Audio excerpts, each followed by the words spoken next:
একটা দল এবারের আইপিএল এর প্রথম 8টা ম্যাচের ভেতরে 7টাতেই হেরে গিয়েছিল, সেখান থেকে ইউটার্ন নিয়ে টানা 6 ম্যাচ জিতে আইপিএল এর ইতিহাসে সেরা ফিরে আসার গল্প লিখে শেষ চারে নিজেদের অবস্থান নিশ্চিত করেছে, প্লে অফে কোয়ালিফাই করেছে এবং তারা খেলবে এলিমিনেটরে বিরাট কোহলির রয়্যাল চ্যালেঞ্জার্স বেঙ্গালুরু।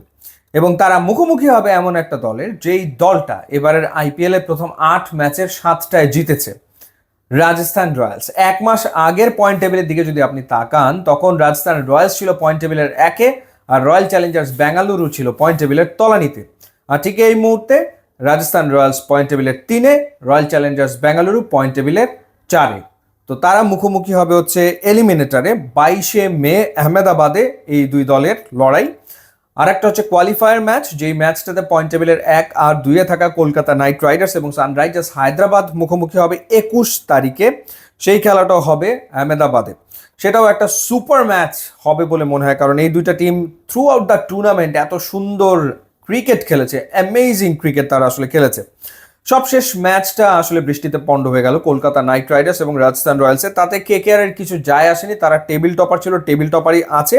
ক্ষতিটা আসলে হচ্ছে রাজস্থান রয়্যালসের। তারা যদি এই ম্যাচটা জিততে পারতো তাহলে তারা পয়েন্ট টেবিলের 2-এ থেকে শেষ করতে পারতো, কিন্তু যেহেতু বৃষ্টিতে পন্ড হয়ে গেছে, পয়েন্ট ভাগাভাগি হয়ে গেছে।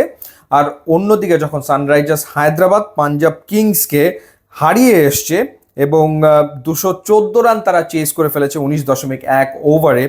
আরও একটা দুর্দান্ত রান চেস সানরাইজার্স হায়দ্রাবাদের এবং আরও একটা দুর্দান্ত ইনিংস আমরা দেখলাম অভিষেকের। সুপার ব্যাটার, এক্সেলেন্ট ব্যাটিং করতে থাকেন, 63 করেছেন 28 বলে, 5টা চার 6টা ছক্কা তিনি মেরেছেন। স্ট্রাইক রেট 235.71 এবং ভারতীয় ব্যাটারদের ভেতরে কোনো একটা আইপিএল সিজনে সবচেয়ে বেশি ছক্কা মারার রেকর্ড এখন অভিষেক শর্মার এবং বয়সও তার খুবই কম, খুবই ইয়াং ক্রিকেটার।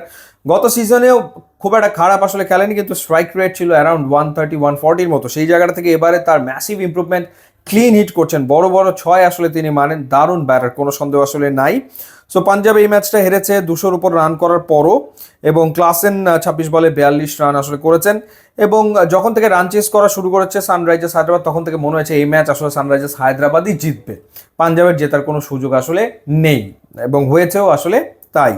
তো কেকেআর ভার্সেস সানরাইজার্স হায়দ্রাবাদ ফাইনালে ওঠার ম্যাচে মুখোমুখি হচ্ছে, দেখার ব্যাপার। একদিকে ফিল সল্ট এবং সুনীল নারিনের ওপেনিং জুটি আমরা দেখেছি কতটা দুর্দান্ত।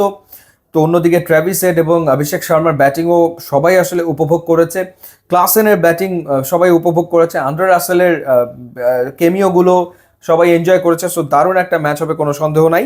আর একটা ম্যাচ যেটা রাজস্থান রয়্যালস এবং রয়্যাল চ্যালেঞ্জার্স বেঙ্গালুরু, আমার মনে হয় এই ম্যাচে আরসিবি এগিয়ে থাকবে তাদের মোমেন্টামের কারণে। যে উইনিং উইনিং মানে একটা রান তাদের চলছে, ড্রিম রান তাদের চলছে, তো আমার মনে হয় সেটা তাদেরকে এখন অনেক বেশি আত্মবিশ্বাসী করবে।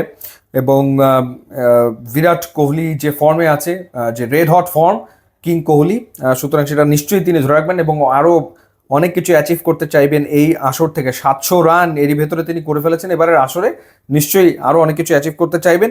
আর রাজস্থান রয়্যালসের রিসেন্ট ফর্মটা খুব একটা ভালো যাচ্ছে না, তারা টানা আসলে কয়েকটা ম্যাচ হেরেছে। সো সেই জায়গাটাতে আমার মনে হয় যে আরসিবি এগিয়ে থাকবে।